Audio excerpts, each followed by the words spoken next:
रतलाम दीनदयाल नगर थाना अंतर्गत अपने घर में मृत पाई गई 70 वर्षीय महिला का मामला हत्या का निकला। हत्या करने वाला और कोई नहीं, मुंह बोला बेटा ही निकला। वृद्ध रतलाम में मानक चौक स्थित महालक्ष्मी मंदिर के बाहर भिक्षावर्ती करती थी। वृद्धा का 10 वर्ष पूर्व एकमात्र लड़की की मृत्यु हो चुकी थी। वृद्धा ने ही अपनी बहू का विवाह हत्यारे मुंह बोले पुत्र से करवाया था। मुंह बोले पुत्र साथ ही मोती नगर में निवास कर रहा था। लगभग 3-4 माह पूर्व मुंह बोले पुत्र शराब के नशे में आए, लड़ाई झगड़ा करता है, इसलिए वृद्ध ने परेशान होकर आरोपी और बहू को घर से बाहर निकाल दिया, जिसकी रंजिश रखते हुए आरोपी मुंह बोले पुत्र वीर सिंह पिता हेमा भाबर निवासी केदारगढ़ थाना सैलाना हाल मुकाम शंकरगढ़ रतलाम को गिरफ्तार किया। जांच में उसने बताया कि मैं कुछ काम धंधा नहीं करता था। मृतका ने ही अपनी बहू की शादी मेरे साथ करवाई। वो मुझे मुंह बोला बेटा मानकर अपने साथ रखती थी, मुझे घर से बाहर निकाल दिया। इसीलिए रंजिश रखते हुए शराब के नशे में उसने जो है वृद्धा के सिर पर घर में रखी जलाऊ लकड़ी से वार कर मौत के घाट उतार दिया तथा वहां रखे 1000 भी अपने साथ ले गया। इसके अलावा कोई अन्य सामान नहीं ले गया। आरोपी के मन में लालच था कि वृद्धा के बाद वो घर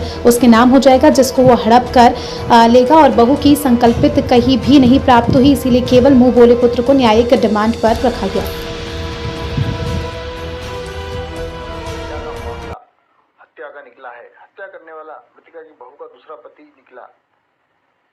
हत्यारा पूर्व में अपनी पत्नी के साथ मृतिका के घर में ही रहता था, लेकिन आए दिन विवाद के कारण उसे घर से निकाल दिया गया था। उसके बहू के बाद जो दूसरी शादी की गई थी वीर सिंह नामक व्यक्ति के साथ में, उसी के द्वारा उस महिला को मारने का तथ्य सामने आया है।